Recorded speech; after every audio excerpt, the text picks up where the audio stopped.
नमस्कार दोस्तों, सुभाष की बात में आपका स्वागत है। एक अंतराल के बाद मैं आपसे सुभाष की बात कर रहा हूँ। इस बीच में पूरे देश दुनिया में और हमारे आसपास भी बहुत कुछ घटा, लेकिन जैसा कि हमको मालूम था कि बहुत लंबी प्रतीक्षा के बाद, लोग कहते हैं कि 500 साल के बाद रामलला अपने घर लौट रहे हैं।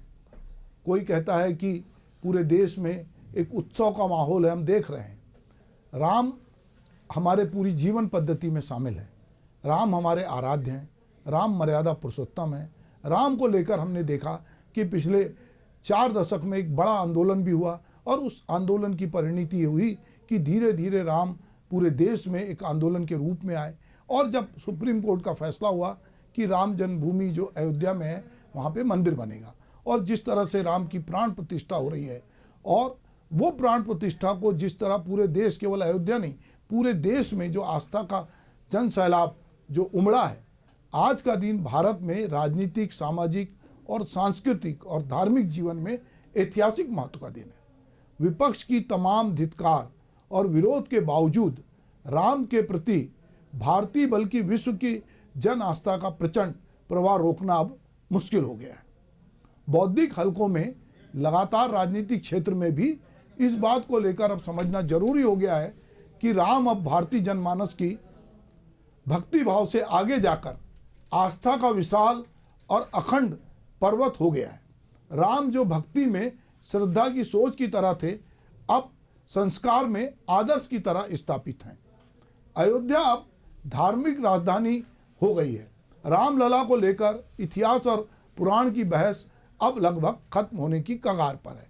खास करके मध्य वर्ग के बौद्धिक भारतीय जनमानस में यह द्वंद्व अब खत्म हो चुका है। विपक्ष की राजनीति अब लाख इसे कितनी भी ऊंची आवाज में प्रचारित करे कि यह भाजपा और हिंदू संगठन का राजनीतिक पैंतरा है, लेकिन भारत का बहुसंख्यक यानी करोड़ों लोग इसे सदी के बाद भारत की श्रद्धा, भक्ति और आस्था की विजय के रूप में देख रहे हैं। यहाँ ये बात रुक कर समझने की जरूरत है कि जो राम, जिनको जन जन तक पहुँचाने का काम गोस्वामी तुलसीदास ने किया था रामचरितमानस के जरिए और रामलीला के जरिए, उसके बाद हमने देखा कि राम एक लोकव्यापी हो गए।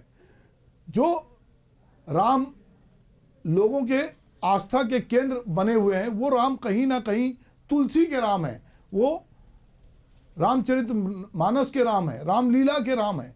और वो राम पूरे देवता हमारे कहें, अगर हम कहें कि हम भगवान शंकर की बात करें, हम कृष्ण की बात करें, तो हमको लगता है कि ये जितने हमारे देवी देवता हैं उसमें राम जो है वो पूरे समाज में उस तरह से स्वीकार है, क्योंकि हम सुबह उठते हैं तो राम राम करते हैं, हम लोगों से आपस में बात करते हैं, और जब मृत्यु को भी प्राप्त करते हैं तो हमको लगता है कि राम नाम सत्य की ध्वनि कहीं ना कहीं गूंजती है। तो ये भारतीय जनमानस में राम बहुत गहरे से उनकी पैठ है।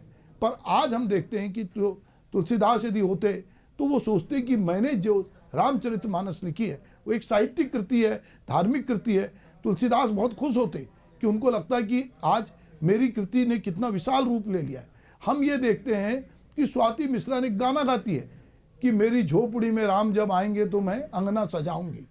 तो ये अंगना जो सज रहा है, ये अंगना केवल अयोध्या का नहीं है इस समय, ये अंगना पूरे देश में है, और देश के बाहर भी जो हिंदू समाज रहता है या जिसकी आस्था राम में है, वो कहीं ना कहीं जो है वो राम से अपने को कनेक्ट कर रहा है। रामलला की प्राण प्रतिष्ठा को करोड़ों भारतीय आस्था की तरल आंखों से 500 सालों की रामलला की कैद की मुक्ति की तरह देख रहे हैं। यह समय करोड़ों भारतीय लोगों की आस्था के सम्मान का समय है।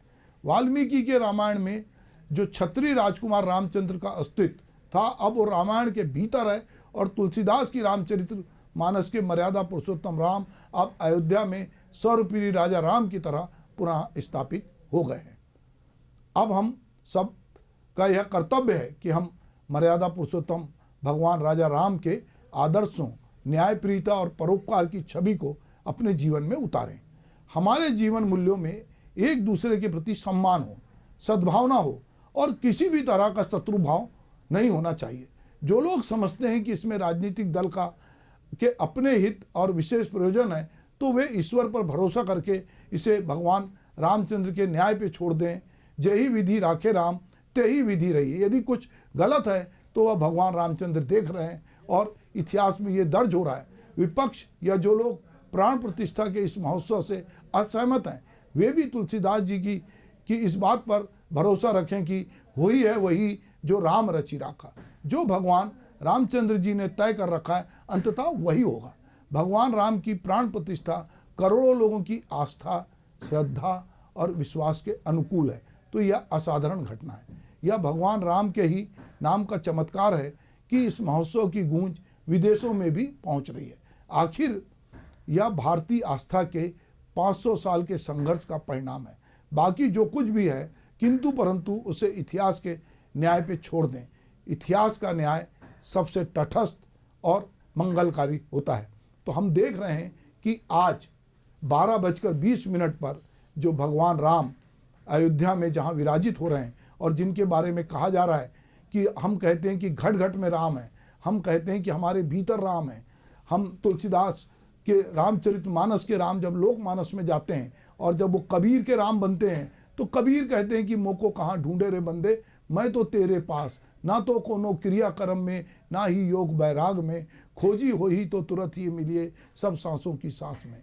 राम जो हैं हमको लगता है कि राम जनमानस में है। और आज पूरे देश में जिस तरह से दिवाली मनाई जा रही है, उत्सव मनाया जा रहा है, जिस तरह का वातावरण बना है, तो एक धार्मिक जन सैलाब उमड़ा है और वो भगवान राम के प्रति अपनी आस्था को प्रकट कर रहा है। इसके बहुत सारे मायने हो सकते हैं, बहुत सारे इसके मंतव्य निकलेंगे, पर अगर हमारी राम में आस्था है और हमको लगता है तेरा राम जी करेंगे बेड़ा पार, उदासी मन काहे को डरे, तो जिनके मन में इस तरह की बात है कि जिनको लगता है कि ये कहीं राम के नाम से राजनीति हो रही है, कहीं राम के नाम से धार्मिक ध्रुवीकरण हो रहा है, तो उनको भी कहीं ना कहीं राम नाम का यकीन करना चाहिए। क्योंकि हम हिंदू लोग जब भी अपनी मृत्यु यात्रा में निकलते हैं तो हम यही मान के निकलते हैं कि राम नाम सत्य है।